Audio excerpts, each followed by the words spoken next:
자, 여러분, 오게 되시고 반갑습니다. 자, 반갑고 오늘 그 부동산 세법인데요. 세금에 관한 법을 다루죠. 프리다 이쪽으로 가 있네. 자, 여러분, 우리 세법인데 저 한번 보겠습니다. 여러분 오신 시간 오늘 세법인데 세금에 관한 법이죠. 그래서 세법은 원래 어렵고 내용이 또 방대합니다. 근데 특히 우리는 세법의 방대한 내용들 속에서도 부동산 세법을 우리 시험 범위로 합니다. 그래서 부동산을 살 때 내는 세금이 어떤 거고, 보유할 때 가지고 있을 때 내는 세금이 어떤 거고, 또 팔 때 내는 세금이 어떤 거냐, 이걸 중심으로 우리 시험 문제가 출제되고 또 공부합니다. 여러분 갖고 계신 교재는 이제 기초입문서예요. 그래서 11월 12월만 보고 또 1월부터는 이제 기본서가 두꺼운 책이 나오게 되는데요. 기초입문서든 기본서든 우리 교재는 세법은 크게 3개 부분으로 되어 있습니다. 그래서 어떻게 되어 있냐면 조세 총론이요, 세법의 기본적이고 공통적인 사항을 다루는 부분인데 조세 총론이요. 그래서 처음에 공부할 때는 요 조세 총론 부분이 어렵게 느껴집니다. 근데 어려워서 어려운 것이 아닙니다. 낯설고 생소해서, 처음 공부하시는 초심자들은 낯설고 생소해서 어렵게 느껴지는 것 뿐이지, 제가 처음에 강의하는데 특히 이제 첫날이요, 어떤 수강생분은 첫날 첫 강의를 듣고 어려워요 이런 분이 계시고, 어떤 분은 귀에 쏙쏙 들어와요 이런 분이 계십니다. 근데 처음에 제가 어려운 내용을 강의했겠습니까 여러분들? 그렇죠. 그런데 첫 강의 듣고서 어렵다고 하시는 분들은 어려워서 어려운 것이 아니라 생소해서 어렵게 느껴지는 것 뿐입니다. 그래서 처음에는 공부할 때 생소하지만 나중에 공부가 되면 어렵지 않은 부분이고요. 조세 총론은 시험 문제에서 한두 문제가 출제가 되고 있습니다. 근데 계속 그동안 한두 문제가 출제되는데 지난 30회 시험에서 예외적으로 3문제가 출제가 됐어요. 자, 근데 31회 시험, 내년 우리 31회 시험에서는 2문제, 많게는 2문제, 1문제, 이렇게 한두 문제 출제 예상하시면 되겠고요. 그 다음에 지방자치단체에서 부과하는 세금을 우리가 지방세, 국가에서 부과하는 세금을 우리가 국세 이렇게 얘기합니다. 용어 설명을 하나 드려볼게요. 처음으로 과세 주체란 말이 있습니다. 세금을 과세하는데 주체가 된 자인데요, 세금 부과에 징수 권한이 있는 자를 우리가 과세 주체 이렇게 얘기합니다. 이 세금은 누가 부과하는 세금이냐 그랬을 때 과세 주체는요, 국가도 있고요, 그 다음에 지방자치단체가 있습니다. 자, 그랬을 때 국가가 과세 주체인 세금을 우리가 국세 이렇게 얘기하고, 지방자치단체가 과세 주체인 세금을 우리가 지방세 이렇게 얘기합니다. 이 지방자치단체는 또요, 광역지방자치단체인 특별시, 광역시, 도가 있고요, 그 다음에 기초지방자치단체인 시군구가 있습니다. 시장군수구청장도 과세 주체가 되는데, 근데 세종특별자치시나 제주특별자치도 같은 특별자치도나 특별자치시는요 11개 지방세 세금에, 이제 나중에 나오는 세금들의 지방세 세금들에 다 과세 주체가 돼요. 저 어떻든 간에 특별자치도나 특별자치시도 지자체 과세 주체가 되고요. 그 다음에 시장군수구청장인데 여기서 구는 자치구를 얘기해요. 그래서 요 특별시, 광역시에 속해 있는 구요, 그러니까 서울특별시, 강남구, 그 다음에 부산광역시, 해운대구, 이렇게 특별시, 광역시에 속해 있는 구는 자치구가 됩니다. 그런데 우리가 도 있죠? 도가 있고 도 아래에 시가 있고 그 시 아래에 있는 구는 자치구가 아닙니다. 경기도 안산시, 단원구는 자치구에 안해요. 아니죠? 경기도 성남시, 중원구는 자치구에 안해요. 아니죠 여러분들? 경기도 부천시, 원미구는 자치구에 안해요. 아닙니다. 이렇게 도가 있고 도 아래 구가 있고 도가 있고 그 아래 시가 있고 그 시 아래 있는 구는 자치구가 아닙니다. 근데 이거 어려워하는 분들이 계셔요.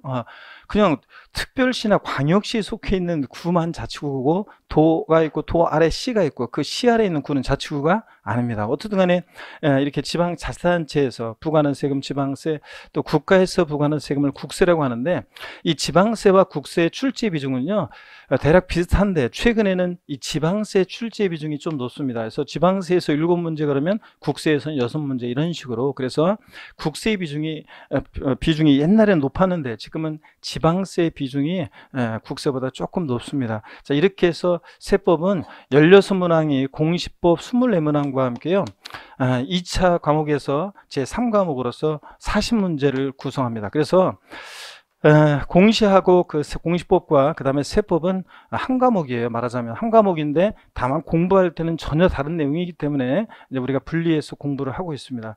자, 그랬을 때 우리가 공시법령에서 보면 공시법령을 보면 등기법과 그 다음에 지적으로 되어 있고요. 그죠?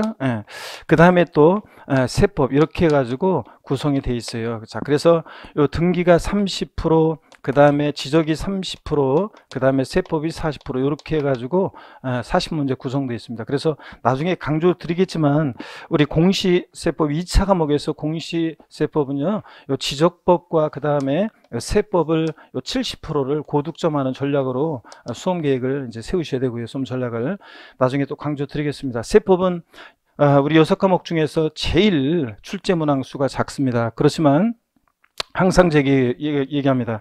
공부할 때도 합격에 2차 합격에 효자 과목이고 또 살아가시면서도 두고두고 여러분 가족에 여러분 본인과 여러분 가족에게 도움이 되는 그런 과목이고요. 그죠 여러분들? 세법을 몰라가지고 저한테 예를 들자면 5분만 상담을 만약에 어떤 부동산을 매도하기 전에 5분만 상담을 받았으면 세금 뭐 8천 몇백만 원의 세금을 안 내도 되는 제 가까운 인척이 있었는데, 자 만약에 그걸 5분만 상담을 받았으면 8천 몇백만 안 내도 되는데 팔고 나서 저한테 달려와 가지고 세무서에서 이런 안내문이 나왔는데 어떻게 된 거냐 하면서 물어보는데 이미 늦었어요 이미. 자, 그래서 그런 경우도 있습니다. 여러분이 세법을 평상시에 잘 재밌게 공부해 두시면 그러면 여러분 본인과 여러분 가족에 여러분 주변 사람들한테 큰 도움을 줄 수 있고 또 실무에 나가서 고객들이 제일 궁금해하는 게 어떤 거예요? 세법이고요. 그래서 여러분들 세금에 관한 거고, 그래서 여러분들이 두고두고 살아가시면서 도움이 되는 과목입니다. 시험 공부에서도 세법은 다른 과목에 점수를 보태주는, 즉 다른 과목에 비해서 적은 노력을 기울여서 고득점할 수 있는 그런 과목입니다. 그래서 여러분들이 세법은 효자 과목이라는 걸 말씀을 드리고요.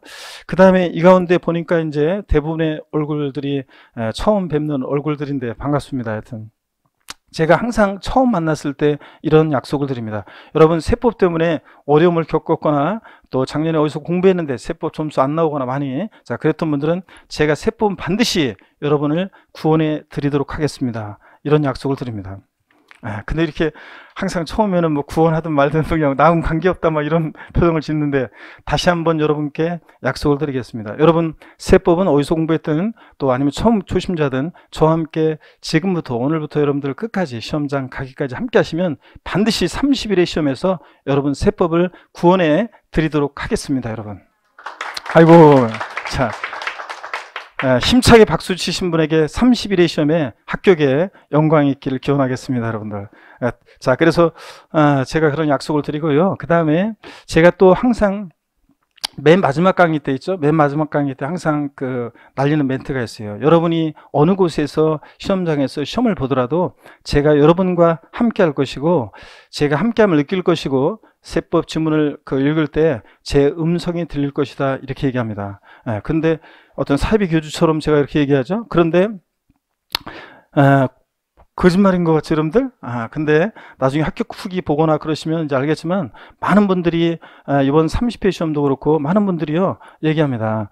진짜로요, 교수님이 함께함을 느꼈어요. 시험 지문 읽으면서 교수님 음성이 들렸어요. 이렇게 많은 분들이 간증하고 있습니다, 여러분들. 자, 그리고 진짜요, 여러분들. 그리고 어떤 수강생분은 그 시험 당일날 또 보니까 끝나고서 밤에 보니까 제 나중에 소개하겠지만 카페에도 그렇고 우리 해커 홈페이지도 그렇고 보니까 이런 글 올린 분이 있어요.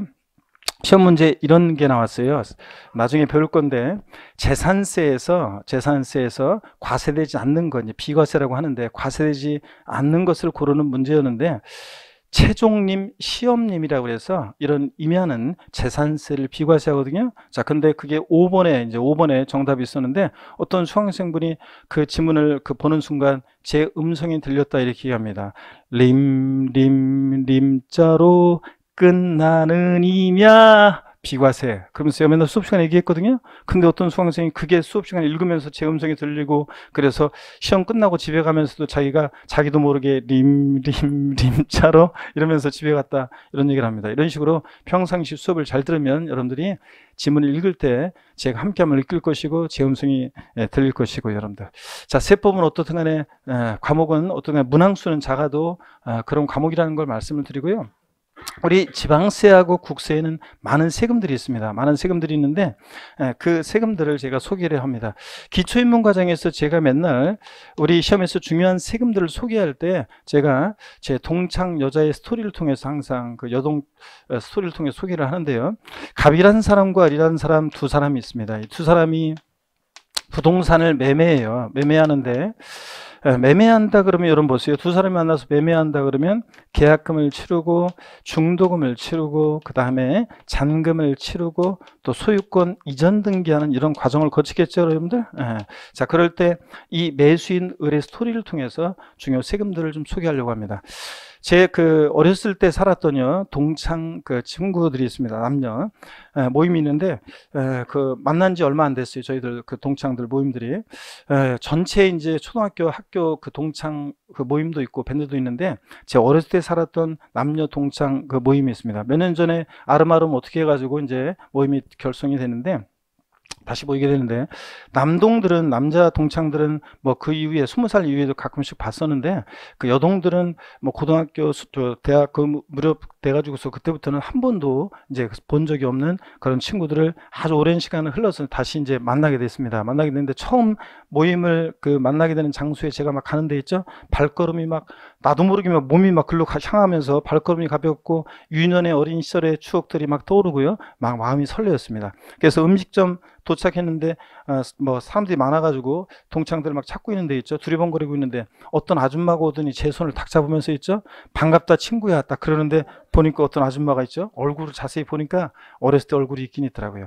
제가 모임을 반갑게 만나고 그 다음에 이제 굉장히 좋았습니다. 집에 돌아오는 길에 어떤 생각이 들었냐면 첫사랑은 만나면 다시 만나면 안 된다. 그런 말 있잖아요. 그런 걸 강하게 제가 역시 첫사랑은 다시 만나면 안 된다. 그런 생각을 했습니다. 제가 꼭 보고 싶었던 어떤 여동이 있었는데 그 친구는 고등학교 막 졸업할 무렵에 있죠.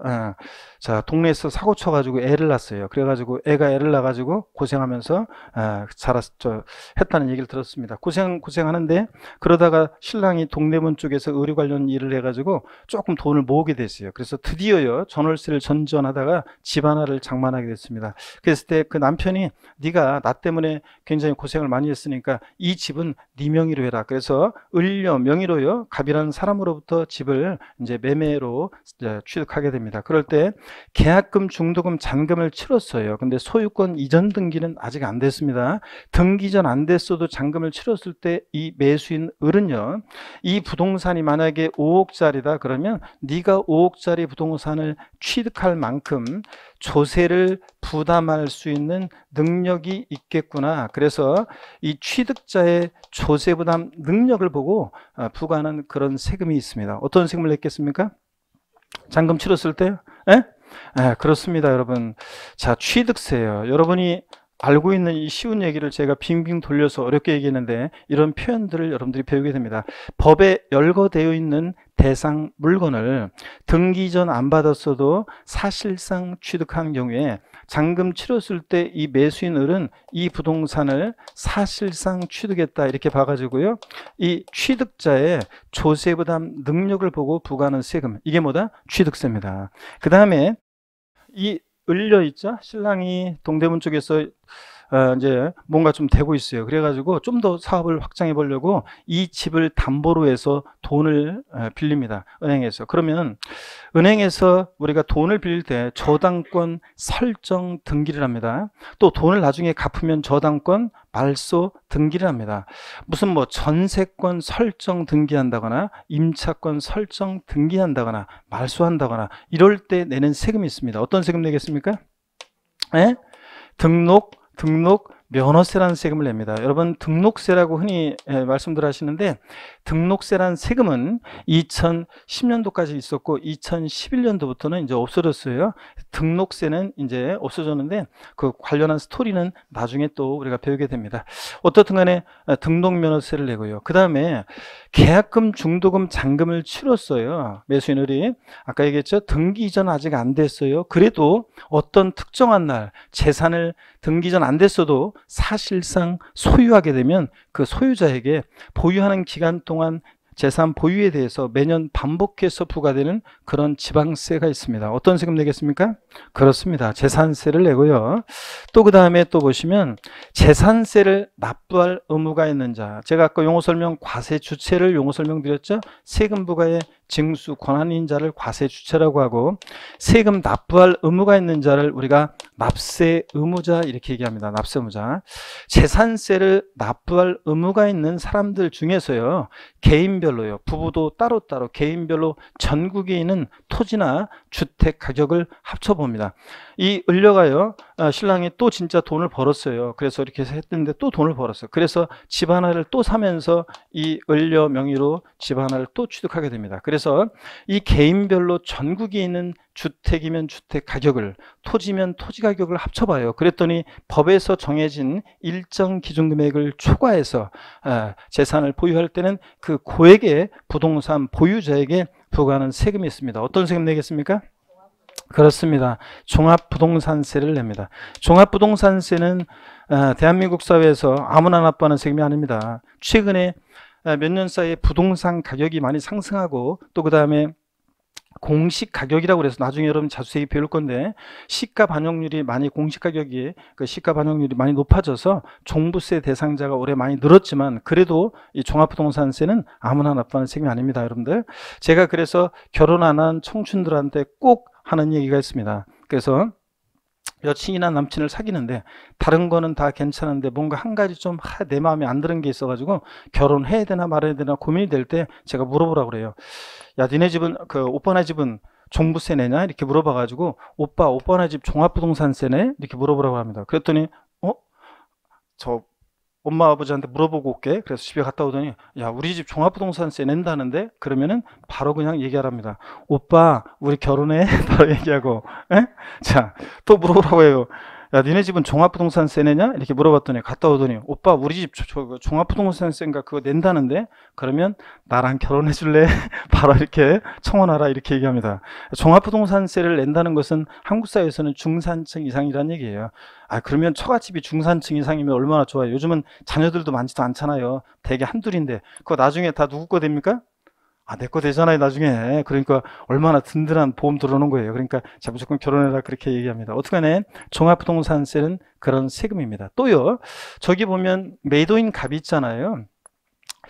매수인 을로부터 계약금, 중도금, 잔금을 받았어요. 등기 이전 아직 안 해줬어도 잔금 받았을 때 이 매도인 갑은 이 부동산을 을에게 사실상 양도했다 이렇게 봐요. 사실상 양도했다. 그래서 이 양도자 개인의 소득에 부과하는 세금이 있습니다.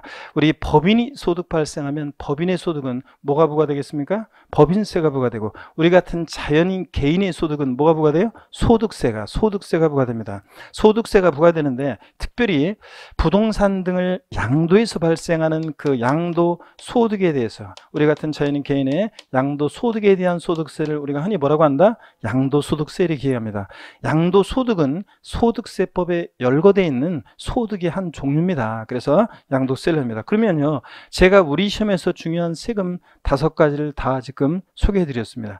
자, 얘네들 출제 비중도 좀 말씀드리고 그럴 건데요.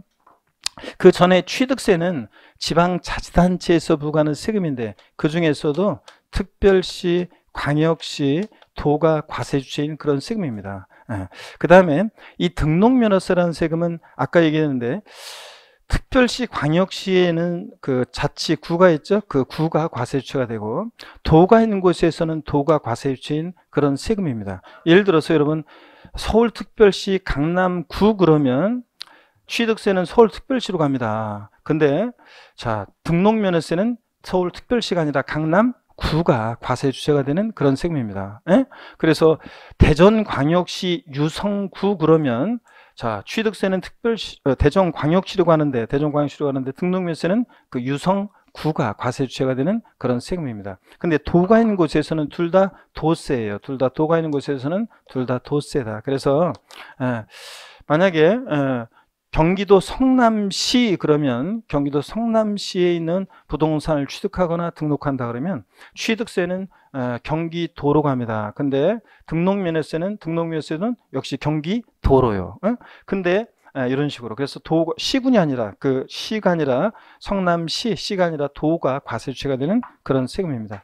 재산세는요, 재산세는, 물론 시험에 또 이런 것도 나온 적이 있어요.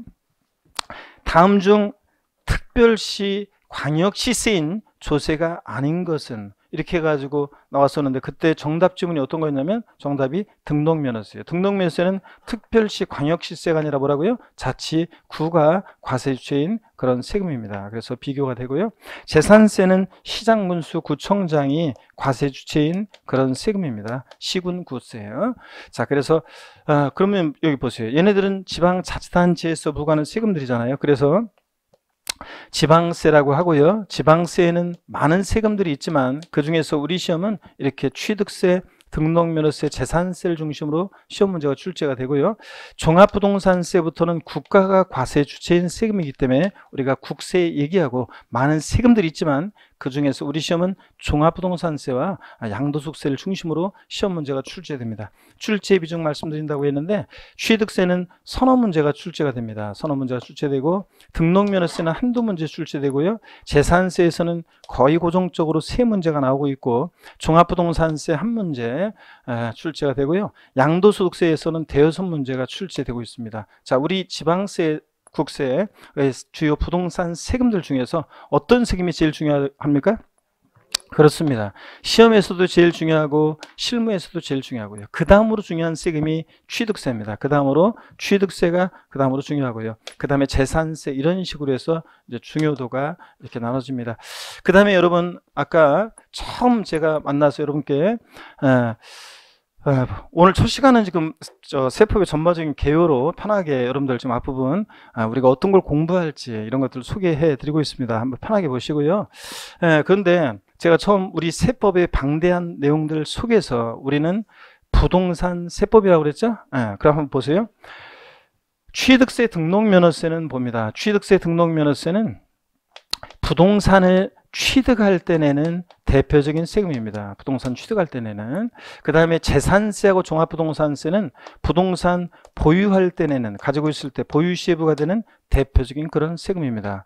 자, 그 다음에 처분할 때, 양도할 때 내는 대표적인 세금 어떤 거요? 양도소득세예요. 그래서 양도소득세. 그래서 양도소득세는 부동산 처분할 때, 양도할 때 부과되는 대표적인 세금이고요. 그래서 우리는 부동산 세법이에요. 부동산 취득할 때, 보유할 때, 양도할 때 내는 얘네들을 중심으로 우리 시험 문제가 출제가 되고 있습니다.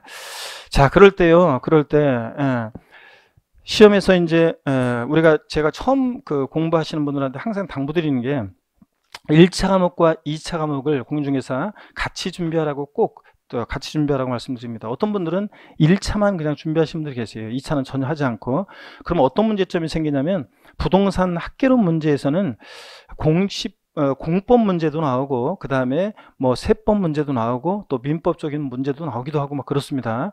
그러니까 막 이렇게 짬뽕으로 나와요. 그럴 때 2차 과목을 공부했던 사람은 공법이나 세법 문제예요. 부동산 학개론 출제 교수가 세법이나 공법을 깊게 알겠습니까? 깊게 모르잖아요. 그러니까 대략적인 내용을 출제해요. 그러면 깊지 않은 내용을. 그러면 2차 과목을 공부한 분들은 쉽게 맞출 수 있는 그런 문제가 나오는데 1차만, 요번에도 그랬지만 1차만 공부했던 분들은 공부 안 했던 엉뚱한 내용이 나오니까 당황하고 이렇게 했다, 이런 얘기를 듣게 됩니다. 그러니까 1차, 2차 과목은 어떻게 하는 게 좋다? 같이 공부하는 게 좋습니다. 그래서 제가 꼭 얘기합니다. 한 4월달, 5월달 되면요 벌써 힘들다고요. 2차 과목을 포기하고 학원에는 나오는데 수업에는 안 들어가요. 왜 안 들어오냐면 2차를 포기하고 아무래도 1차만 해야 될 것 같다 하면서 1차만 공부합니다.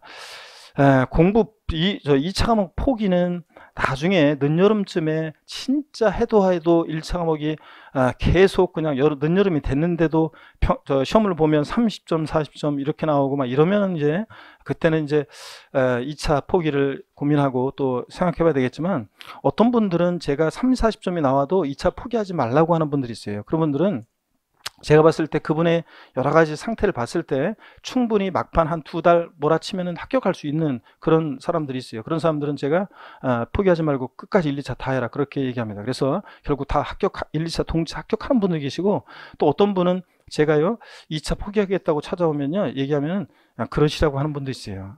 아무리 생각해봐도 그러는 게 낫겠다. 그래서 1차만 남은 기간 열심히 하세요. 이런 분도 계시고, 어떤 분은 제가 포기하지 말고 끝까지 하라. 이런 분도 계시고 그렇습니다. 자, 그래서 처음부터 그냥 뭐 4, 5월 달 돼가지고 이미 누군가 얘기를 들어요. 누군가 얘기를 듣는데, 재수하시거나 아니면 오래 단연간 공부하신 어떤 사정에서 단연간 공부하신 분들의 얘기를 들으면 안 돼요, 여러분들. 그래서 동차 합격한 사람들의 얘기를 들어야지. 그래서, 어떤 분들은, 그냥 시험은 그냥 중개사는 요즘 어려우니까 1차 공부하고 올해는 1차만 하고 내년에 2차 하고 이렇게 얘기하시는 분도 계시는데, 설사 그렇게 되더라도, 결과적으로 그렇게 되더라도 1, 2차를 다 하셔야 됩니다, 여러분들. 1차를 다 하셔야지 공부 시너지 효과가 다 연결이 되어 있어요. 과목 내용들이 연결이 되어 있고, 그래서 같이 하시는 게 좋습니다, 여러분들. 자, 그래서 1차만 하고 그러지 않기를 좀 당부드리고요.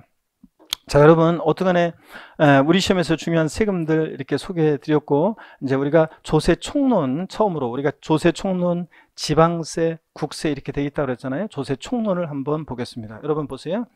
조세 총론은 아까요, 세법의 기본적이고 공통적인 사항을 다루는 부분이라고 그랬잖아요. 그래서 시험 문제는 조세 총론에서 이렇게 한두 문제가 출제되고요. 어떤 부분들을 우리가 조세 총론에서 공부하게 되냐면요, 조세의요. 조세의. 조세란 게 어떤 거냐 이걸 보는데, 요거는 11월 과정에서만 제가 조세의를 이렇게 자세히 읽고 설명합니다. 1월 달에는 제가 설명하지 않고 그냥 이제 읽어보라고 하고 지나가고, 어떤 시험에 의미가 있는 내용 하나만 살짝 언급하고 그 다음에 넘어갈 겁니다. 조세의요. 그 다음에 어떤 분들은 이제 공부하시다 보면, 제가 강의는요, 이따가 맨 마지막 시간에 제가 광고를 드리겠지만 어떻게 강의할지 강의 일정 소개할 건데,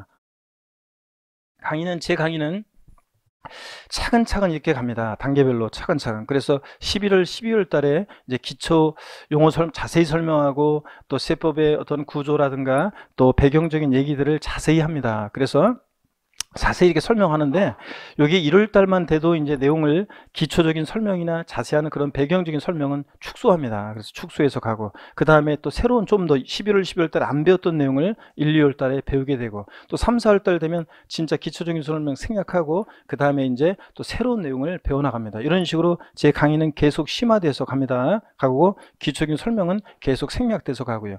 그러면 어떤 수강생분들은 이렇게 얘기합니다. 11월, 12월 달이나 1월 달에요, 이렇게 얘기해요. 왜 이렇게 다 강의하지 않고 왜 이렇게 건너뛰면서 강의하느냐, 설렁설렁 건너뛰면서 강의한다, 이런 분이 계세요. 그런 분들은 제가 그냥 아주 그냥 그러면서 막 악플 다는 분들이 있어요. 막 아이고 진짜, 그런 분들은 제가 보기에는 공부에 어떤 기본이 안 돼 있는 분들이에요. 공부가 뭔지를 모르시는 분들이지. 제가, 여러분, 이 강의는 제가 11월 12월 달에 여러분 아무것도 용어도 잘 모르는 분들한테 세법의 그 시험장에 실제 출제되는 깊은 내용까지 해가지고 전체 내용을 2달 동안에 다 물리적으로 알려줄 수도 없지만, 알려줘도 여러분들이 그것을 소화해낼 수도 없습니다. 저희들의 강의의 하이라이트는 9, 10월 달에 전체 세법 내용을 하루에 끝내주고 이렇게 하는 그런 내용들의 어떤 내용들과 문제들, 자, 그런 것들을 이제 9, 10월 달에 쫙 하게 되는데, 그 강의를 지금 제가 다 하루에 다 그냥 세법을 끝내드린다? 강의할 수는 있어요. 그렇지만 여러분들이 그걸 받아들일 수가 없어요. 소화가 안 되잖아요. 그래서 강의는 단계별로 이렇게 갑니다. 자, 그래서 어떤 부분을 생략하고 가더라도 지금 생략하는 거고, 또 민법적인 얘기, 공법적인 얘기, 공시법적인 얘기가 또 깔려 있어요. 우리 부동산 세법에는. 그러면 다른 과목에서 배우고 오면 제가 세법적인 얘기만 하면 되는데, 지금 그런 것들을 강의하면 제가 민법, 공시법, 세법 안 배웠는데 그런 얘기를 다 할 수가 없잖아요. 그래서 이렇게 때가 되면 다 강의를 합니다. 여러분 아시겠습니까, 여러분? 그래서 설렁설렁 넘어가는 게 아니에요, 여러분들. 자, 그래서 다 이렇게 단계별로 다 가는 건다는 거. 그래서 여러분들이 끝까지 저와 함께 하시면 9, 10월 달 그 강좌를 사실은 수강할 수 있게 하기 위해서 그 많은 날 동안 우리가 합니다. 그래서 이 시험은 4계절을 함께 하잖아요. 그래서 그죠? 지금 만추에 늦가을에서 이제 입동돼서 겨울의 문턱에서 날씨가 오늘처럼 추워졌습니다. 그래서 날씨가 추운 이제 긴 겨울의 시작이고, 이 시련에 이제 겨울을 지나고요. 그러면 봄이 안 올 것 같지만 또 금방 봄이 또 옵니다. 봄이 오고, 또 그 다음에 꽃 피고, 그 꽃이 지고 다시 또 여름이 오겠죠.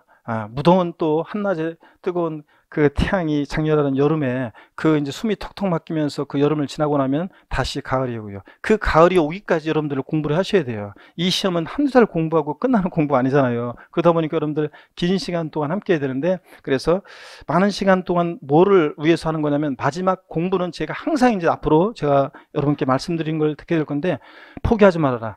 5월달, 6월달에 공부 포기하려는 분들이 있을 때 제가 포기하지 말아라. 공부는, 시험은 막판 9, 10월 두 달, 그때가 제일 중요하고, 두 달에 얼마나 바짝 하느냐에 따라서 합격의 당락이 좌우되는 거고, 그 두 달의 과정을 수업을 듣기 위해서 우리가 그 많은 날들 밑줄도 긋고 이렇게 하는 거다, 이렇게 얘기합니다. 그래서 여러분, 공부 이제 출사표를 던지신 분들, 처음으로 출사표를 던지신 분들 포기하지 않고요. 이 시험은 포기하지 않고 끝까지 내가 아둥바둥 하려고, 난 찍어도 합격해요, 난 무조건 합격해요 하면서 끝까지 도전하는 분들한테 기꺼이 합격의 결실을 내어주는 시험입니다. 아셨죠, 여러분? 여러분들이 때로 공부하다 보면요, 아휴, 한다고 했는데 점수도 안 오르고, 막 맨날 그 점수가 그 점수야. 그러면은 늦여름, 초여름쯤 돼가지고 갈등이 생겨요. 이 공부를 내가 해야 되나 말아야 되나 그런 생각이 들고, 나는 한다고 했는데 다른 옆에 있는 동료는 점수가 올라가는데 나는 안 올라가고, 그러면 내 머리가 어떻게 된 건가 이렇게 하면서 자책하고 이러면서 하시는데, 아니에요, 여러분들. 이 시험은 항상 그런 고비들이 오는데 이것만 기억해요. 그래서 공부할 때 시련의 시기가 오거든, 나 외에 나만 이런 게 아니라 다른 합격의 수많은 선배들도 이 시기에 내가 하는 지금 고민, 내가 처한 상황, 똑같은 상황에서, 더 열악한 상황에서도 똑같은 고민들을 하면서 그걸 이겨내고 합격했다. 이걸 꼭 기억하시기를 좀 당부드립니다. 아셨죠, 여러분? 힘든 시기가 오면 나만 이런 게 아니라 합격의 많은 선배들도 다 그렇게 했다, 이렇게 생각하시고 이겨내시기를 당부드립니다. 조세의, 그래서 11월, 12월 달만 자세히 강의하는 부분입니다. 그 다음에 조세 분류가 있어요. 세금을 이렇게 저렇게 분류를 하는데, 이 조세 분류는 시험에 출제가 됩니다. 그래서 30회 시험은 부동산 활동에 따른 분류가 시험에 나왔어요. 자, 부동산 학개론 시험 문제, 30회 시험 문제에 세법 문제가 나왔다고 그랬어요. 그래서 무슨 문제가 나왔나? 그래서 봤더니 이런 문제가 나왔어요. 부동산 학개론 30회 시험에서 가로놓기 하는 거였는데, 부동산 보유 단계에서 부과되는 지방세 고르는 거였습니다. 어떤 거요? 부동산 보유 단계에서 부과되는 지방세, 어떤 거요? 재산세. 부동산, 그 다음에 가로놓기가 부동산 보유 단계에서 부과되는 국세, 어떤 겁니까? 종합부동산세. 네.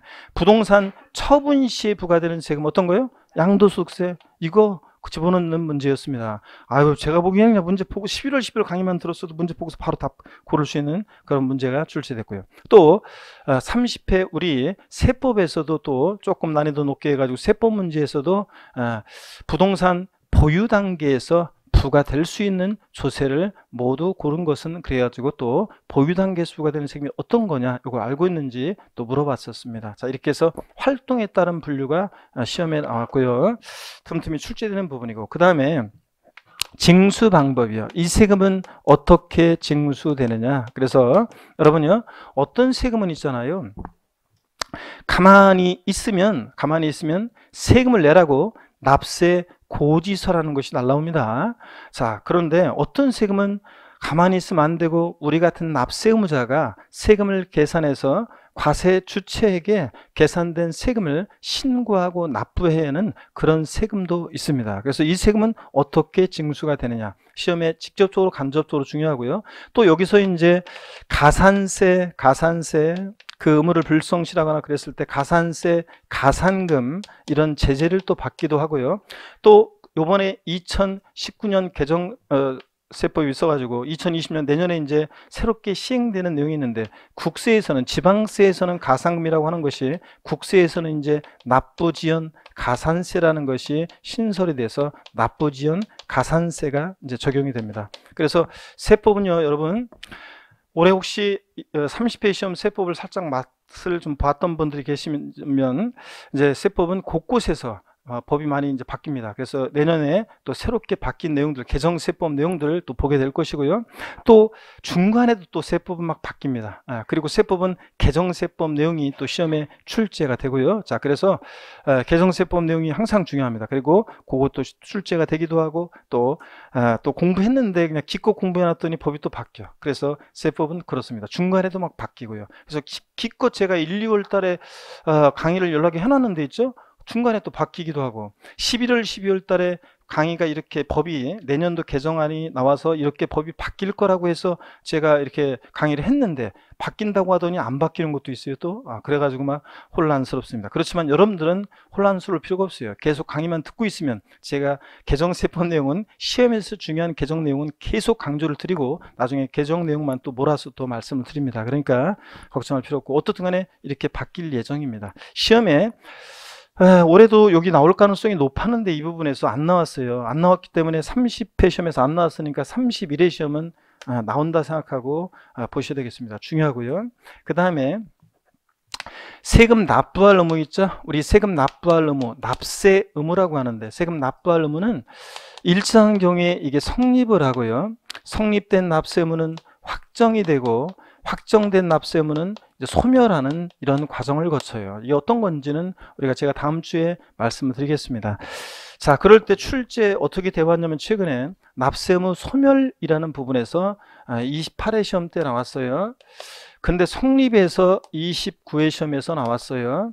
30회 시험에서 제가 나온다 그러면 이 동네에서 여기서 나올 거라고 했는데 이 동네에 나온다 그러면 여기서 나올 거라고 했는데 안 나왔어요. 그래서 31회 시험은 더 중요하게 됐습니다. 그래서 잘 출제된다고 생각하고 보시고요. 그러면 조세 분류에서 30회 시험에 나왔었고 최근. 자, 그 다음에 이렇게 됐습니다. 그 다음에 또 보세요. 국세 지방세, 물론 여기서는 이제 가산세에 관한 게 27회 시험에 또 출제되기도 했지만요.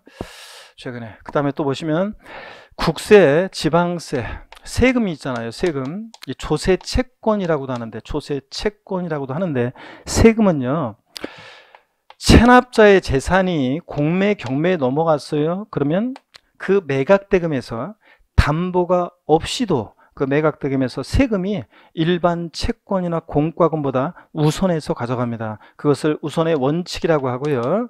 근데 원칙이니까 예외가 있겠죠.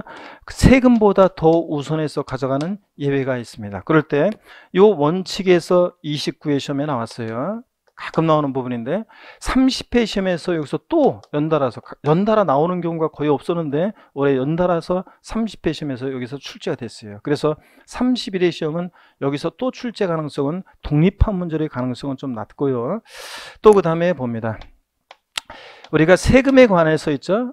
세금에 관해서 국가나 지자체로부터 부당한 처분을 받습니다. 그러면 부당한 처분을 받아요. 그러면 그냥 당장 뛰어가서 세무공무원 멱살을 딱 잡으면 나만 이거지 쇠고랑이지. 그러니까 정당한 절차를 밟아서 우리가 권리 구제를 받고 또 조세 불복 절차를 밟아야 되는데 이 조세 불복이 23회 시험 때 한 번 딱 나오고 그 이후에 25회 시험인가 그때 이제 종합문제 속에서 지문 한 줄 나오는 그런 정도였는데 자주 출제되는 부분이 아니었는데 이게 30회 시험에서 여기서 또 출제가 됐습니다. 자, 그래서 세법은 또 조세 총론은 지방세 기본법, 지방세 징수법, 국세 기본법, 국세 징수법 등 그 법령 등을 바탕으로 해서 또 학자들의 견해가 더해져서 조세 총론이 구성되어 있는데 그 법들을 보면 내용이 방대합니다. 그런데 그 방대한 내용을 우리가 다 공부할 수는 없어요. 세법이 40문제 1차 과목이다. 그럼 공부를 그런 부분도 다 하겠지. 그렇지만 한 번도 안 나온 부분도. 근데 세법은 그 방대한 이 조세 총론의 내용들 중에서 한 번도 안 나온 부분이 있고 또 한 번도 안 나왔던 부분을 제가 일부러 강의하거나 그러지는 않습니다. 제가 나중에 혹시나 해서 이제 지문에 이렇게 좀 넣어서 살짝 보고 각인이 갈 수 있지만 그렇지만 과감하게 생략할 부분은 버립니다. 세법 우리가 2차 과목에서 우리가 10문항밖에 출제 안 되잖아요. 그러니까 버릴 부분은 과감하게 버리면서 이런 부분을 중심으로 해서 우리가 이제 강의를 하고 공부를 하겠습니다. 조세의요 여기 한번 보겠습니다. 교재 처음으로 보내요. 362페이지입니다. 우리 기초인문서 362페이지 제1장 조세 기초이론 나와 있습니다. 자, 고개를 한번 드시고 여러분들 목 운동부터 한번 해보겠습니다. 스트레칭을 하고 가끔씩 세포 시간에는 스트레칭을 합니다. 목 운동 한번 하시고, 예. 반대로도 돌리시고, 허리도 여러분요 좌로, 으로 돌립니다. 창피하다고 안 하시는 분도 계시는데 몸이 뭐 괜찮다 이거죠. 자, 기지개도 한번 켭니다 여러분들. 어깨도 돌리시고. 좋습니다. 편하게 한번 보시면 됩니다. 362페이지 조세 기초이론 제1절 조세 개념에서 01 조세 정의가 나옵니다. 줄글 필요가 없어요. 법령에 조세 의의가 규정된 게 아니라 학자들이 조세란 거 이런 거 아니냐 이렇게 얘기한 거기 때문에 편하게 읽어봅니다. 조세란 국가 또는 지자체가 필요한 일반 경비 및 특정 목적 경비를 조달하기 위하여 직접적 개별적 반대급부 없이 과세 요건, 세금을 과세하는 데 필요한 요건을 충족한 납세무자인 개인 또는 법인으로부터 강제적으로 걷어들이는 금전적 부담이다 그랬습니다. 자, 무슨 말이냐? 세 줄 읽었는데 와닿지 않죠? 그래서 조세의 특징, 02번 조세의 특징을 보시면 좀 이해가 됩니다. 양가로 1번 과세 주체는 국가지자체이다. 과세 주체가 뭐냐고요? 그 보조단의 옆에 보니까 동그라미 1번 조세를 부과할 수 있는 권한이 있는 자를 뭐라고 한다고 그랬어요? 아까 과세 주체라고 한다고 그랬죠? 자, 본문을 보니까 국가가 과세 주체인 조세를 뭐라고 하고? 국세. 지방자치단체가 과세 주체인 조세를 뭐라고 하고요? 지방세라고 한다. 징수하는 주체가 국가나 지자체가 아니면 아무리 조세와 비슷해도 조세라고 할 수 없다. 보조단 동그라미 2번을 보니까 그래서요 공공단체나 공기업이 내는 공과금, 전기요금, 수도요금은 조세가 아니라는 거예요. 여러분 중요한 거 같아가지고 밑줄을 확 지금 그으신 분도 계시고 막 줄 긋고 싶은 생각이 막 생기시는데 시험에 안 나와요. 자, 근데 왜 강의하냐고요? 그러니까 11월 달만 강의하는 거예요. 처음 공부할 때 그래도 세금이라는 게 어떤 거냐 이걸 한번 보고 가야 되잖아요. 그래서 강의하는 거고요. 자, 줄은 안 그으셔도 되고 한번 보세요. 조세 아닌 거에서 이렇게 공과금이라든가 공과금, 공공요금 이런 것들은 공공요금 이런 것들은 공과금, 공공요금 같은 이런 것들은 공공요금은 전기요금, 수도요금 같은 이런 것들은 공공요금은 조세다 아니란 얘기입니다. 저희 부모님이 굉장히 연로하신데요. 날씨가 이렇게 갑자기 추워지거나 그럴 때 제가 얘기합니다. 부모님한테, 엄마한테, 엄마, 그 매트에 저 침대 매트에 그 온도도 좀 올리시고 또 그 다음에 보일러 온도도 좀 올리시고 그래서 따뜻하게 지내시라고 얘기하면 전기요금, 수도요금이잖아요. 근데 꼭 저희 엄마는 얘기해요. 전기세 많이 나와서 안 돼. 수도세가 얼마인데 뭐 가스세가 얼마나 많이 나오는데 그러면서 이렇게 얘기합니다. 그래서 그 돈 그거 얼마나 된다고 몸이 만약에 아프시게 되면 더 감기 걸려서 몸이 아프시면 더 돈이 더 들어가니까 하여튼 그 따뜻하게 좀 지내시라고 이렇게 하면서 얘기하는데 꼭 저희 엄마가 그렇게 얘기합니다. 전기요금, 수도요금을 전기세, 수도세. 그래서 제가 명색이 아들이 세법 강의하잖아요. 그러니까 엄마 그 전기요금이나 수도요금은 국가나 지자체가 아닌 곳에서 부과하는 거니까 그런 거는 공과금이나 공공요금은 요금이라고 해야지 세금이 아니니까 전기세, 수도세 그러면 잘못된 표현이라고 얘기해주면 알았다고 하고서 있죠. 금방 또 다음 되면 또 전기세, 수도세 이렇게 얘기합니다. 그래서 안 고쳐져요. 제가 계속 얘기했는데요. 그래서 이런 공과금이나 공공요금은 국가나 지자체가 아닌 곳에서 부과하기 때문에 조세가 아닙니다.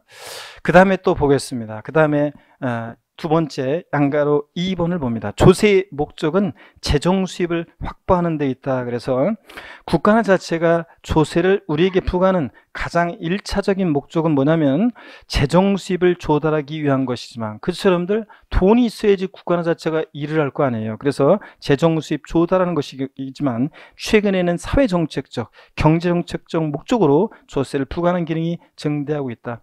종합부동산세를 도입한 것은 2005년도에 부동산 과열기에 부동산 과다보유억제, 투기억제하기 위해서 도입한 거죠. 그런 사회정책적 목적으로도 부과하기도 한다. 양가로 3번입니다. 그래서 거기 그 보조단을 잠깐 봐야 되겠네요. 동그라미 3번에 보니까 왼쪽 보세요. 본래 목적이 동그라미 3번 보조단에 본래 목적이 재정 수입에 있지 않고 오직 위법행위에 대한 제재의 목적으로 부과되는 벌금이나 과태료, 과료 등은 조세가 아니다. 자, 우리가요, 이 벌금이나 과태료, 과료 같은 이런 것들은 재정 수입 조달 목적과는 관계가 없잖아요. 법 위반 행위에 대한 제재의 목적을 두고, 법 위반한 것에 대한 제재의 목적을 두고 부과하는 거기 때문에 재정 수입 조달 목적 등과 관계가 없기 때문에 조세가 아닙니다. 때로는 의심이 갈 때도 있어요. 유난히 그냥 교통 단속도 많이 하고 무슨 주차 단속을 많이 하면 이것들이 돈이 필요해서 그런 거 아닌가? 뭐 이런 생각도 하지만 재정 수입 조달 목적 등과 관계가 없기 때문에 벌금, 과태료, 과료는 조세가 아닙니다, 여러분들. 벌써부터 눈을 지그시 감고 계신 분도 계시는데, 우리가 처음 만나서 첫 과목이잖아요. 첫 시간이고 처음 만나서, 그러면 저 사람은 어떤 사람이고 이 과목은 어떤 과목이고 하면서 마음이 설레어가지고, 저도 어젯밤에 여기 올 생각을 하면서 이제 어떤 분들이 앉아 계실지 막 설레이는 마음으로 잠들었거든요. 그래서 설레이는 마음으로 왔는데, 처음 만나면 사람이 설레이고 그래서 잠이고 뭐고 안 올 것 같은데, 벌써부터 만난 지 한두 달 된 것처럼 편안하게 그냥 벌써 너무 편안하게 하시는 분들 계시는데, 그러면 안 되는데, 여러분들. 자, 봅니다. 양가로 3번을 볼게요. 조세는 직접적 개별적 반대급부 없이 부과된다 그랬습니다. 조세는 국가자체로부터 특별한 이익을 받은 특정인에게 징수하는 것이 아니다. 조세는 비대가성, 비보상성을 특징으로 한다. 여러분이 세금을, 재산세 같은 거 한번 생각해 보세요. 여러분이 재산세를 여러분 계신 시군구에 냈어요. 그러면 그 시군구에서 여러분한테 세금 냄과 동시에 비누 한 장, 수건 한 장 준 적 있어요, 없어요? 없잖아요. 고맙다는 말 한 번 들은 적 있어요? 없잖아요. 그러니까 세금은 냄과 동시에 직접적인 개별적인 반대급부가 없는 게 특징입니다. 그래서 거기 보조단은 동그라미 3번을 봅니다. 본래의 목적이 재정 수입에 있지 않고, 요건 봤고요. 동그라미 4번을 봅니다. 4번을 보니까 보조단 특정의 공공 서비스와 대관계가 있는 사용료, 수수료 등과는 구별된다. 그래서 여러분 보세요. 이 사용료나 수수료는요, 조세가 아닙니다. 사용료나 수수료는 조세가 아니에요. 여러분, 세금은 직접적이고 개별적인 반대급부가 없는 게 특징인데, 사용료는요, 세종문화회관 대관료를 내보세요. 사용료를. 그럼 금방 사용하게 해주잖아요. 그 다음에 수수료를 내면 특정 용역을 대행해 주잖아요. 그렇기 때문에 얘네들은 냄과 동시에 직접적이고 개별적인 반대급부가 있기 때문에 조세가 아닙니다. 그래서 이런 것들은 조세가 아니라는 거예요, 여러분들. 조세와 비슷하지만 조세가 아니다. 자, 그 다음에 거기 양가로 4번을 보니까요. 조세는 법률에 규정하는 과세 요건, 세금을 과세하는 데 필요한 요건을 충족한 자에게 부과한다. 국회에서 제정한 법률에 규정된 과세 요건을 충족한 모든 자에게 부과하는데요. 참고의 과세 요건이 뭔지 나와 있는데요. 법률에 규정이 되어 있으면 우리가 외워야 되는데, 이거는 통설적으로 4가지를 들고 있기 때문에 여기 시험에 나오는 것은 아닙니다. 읽어보면 과세 요건은 세금을 과세하는 데 중요한 몇 가지 요소를 납세무자, 과세상, 과세표준, 세율, 이 4가지로 분류하는 4분설이 통설적 입장이다 어쩌고 읽어보시고요. 그래서 363페이지 용어사전에 과세요건 4가지를 설명하고 있습니다. 처음에 공부하실 때는요, 그냥 용어가 나오면 읽어보세요. 읽어봤는데 무슨 말인지 이해가 안 되거나 가슴에 와닿지가 않아요? 그래도 신경 쓰지 말고 그냥 넘어가요. 한번 읽었으면 그냥 넘어가요. 근데 이걸 굳이 가슴으로 느끼려고 하면 안 돼요. 처음에는. 진짜 여러분들, 제가 옛날에 대학 1학년 때 민법 총칙을 공부하는 데 있죠. 옛날에 민법 총칙은 다 옛날에 그 법서는, 제가 공부할 때 법서는 다 한문으로 돼 있고, 그 다음에 전미사, 전미어, 접도 이런 것만, 접속사 이런 것만 한글이고 나머지는 다 한문으로 돼 있고, 책 자체가. 그 다음에 일본식 그 한자어여가지고 말들이 굉장히 어려웠어요, 법용어가. 지금은 엄청 많이 순화돼 가지고 이제 우리말로 순화가 되는데, 옛날에는 말 자체가 어려웠어요. 근데 처음에 제가 민법 총칙 공부할 때 있죠, 법률 요건, 법률 사실 이런 게 가슴에 느껴지지가 않아 가지고 몇 번을 읽으면서 그걸 느끼려고 막 했어요. 나중에 공부가 어느 정도 다 뒤에까지 다 공부하고 나중에 보니까 있죠, 괜히 쓸데없는 제가 시간 낭비라고 있었던 거예요. 시험에서 중요하지도 않은 건데 괜히 그냥 법률요건, 법률사실 느끼려고 하고 막 이렇게 하다 보니까 이해되지 않고 그랬습니다. 나중에 지나면 별거 아니에요. 그런 식으로 용어도, 세법 용어도 그래요. 처음에는 낯설어도요, 그냥 이해가 안 되면 넘어가다 보면 나중에는 다 짐작할 수 있게 됩니다. 아셨죠, 여러분들? 네, 그래서 그냥 읽고 모르겠으면 지나가면 돼요. 양가로 5번을 보겠습니다. 조세는 강제적으로 징수하는 수단이다. 그래서 조세는 사적자치 원칙이 배제되고 확정된 조세 채권의 이행을 강제하는 법규 강행성을 특징으로 합니다. 시장이 마음에 안 들어서 난 세금 안 내, 재산세. 말이 안 되죠? 자, 과세요건을 충족한 자에게 부과하는데 세금 안 내면 그 체납자의 재산을 공매에 넘겨서 다 세금 가져갑니다. 그러니까 이행을 또 강제하고요. 양가로 6번입니다. 조세는 금전적 급부가 원칙이다. 자, 양가로 5번까지는 교양이었습니다. 그래서 양가로 5번까지 내용은 이제 오늘이 처음이자 마지막으로 제가 설명한 거고요. 다음 1월 달에는 강의하지 않고 읽어보세요. 이렇게 처음 오신 분한테도 그리고 지나갑니다. 양가로 6번 요걸 설명을 드리겠습니다. 조세는 금전적 급부가 원칙이다 그랬는데요. 여기 어떤 건지 좀 소개를 해드리겠습니다. 여러분 여기 보세요. 어떤 얘기냐면 자, 이쪽에서 말씀을 한번 드려볼까요? 그러면 자, 여기 어떤 얘기냐면 우리 세금을 납부하는데 납부 이행의 방법에 관한 얘기예요. 세금 납부 이행의 방법. 시간이 좀 됐는데요. 첫 시간에는 제가 제가 첫 시간에 꼭 넣어야 되는 멘트들이 있고 꼭 첫 시간에 집어넣어야 되는 강의 진도 내용이 있어요. 그래서 요 첫 시간은 어쩔 수 없이 조금 시간이 길어졌는데 요거까지 하고 마치도록 첫 시간을 쉬도록 하겠습니다. 잠깐 한번 보세요. 세금 납부 이행 방법이요. 어떻게 세금을 납부를 이행할 것이냐. 화폐경제 시대니까 세금 납부는 금전 납부가 원칙입니다. 당연히 그렇죠, 여러분들. 세금을 내는데 화폐경제 시대에 금전으로 납부해야지. 돼지 키우는 사람은 돼지 끌고 오고 소 키우는 사람은 소 끌고 오고 막 그래가지고 그러면 되겠습니까, 여러분들? 그래서 세금 원칙적으로 금전 납부가 원칙이고요. 또 일시불 납부 원칙이요. 한 번에 내는 것이 원칙입니다. 그런데 예외적으로 금전 납부 원칙의 예외로서 물건으로도 납부할 수 있고요. 일시불 납부 원칙의 예외로서 분할 납부라는 것도 허용이 되고 있습니다. 필기하시느라고 애먹을 필요는 없어요, 여러분들. 필기하느라고 설명을 못 들으면 말짱 꽝이에요. 제 강의는 어떤 특징이냐면 제가 여러분이요 오늘 배운 내용에 대한 핵심 요약을 이미 이따가 여러분들이 세 번째 시간에는 받아볼 수 있습니다. 그래서 핵심 요약을 제가 나눠드리고요.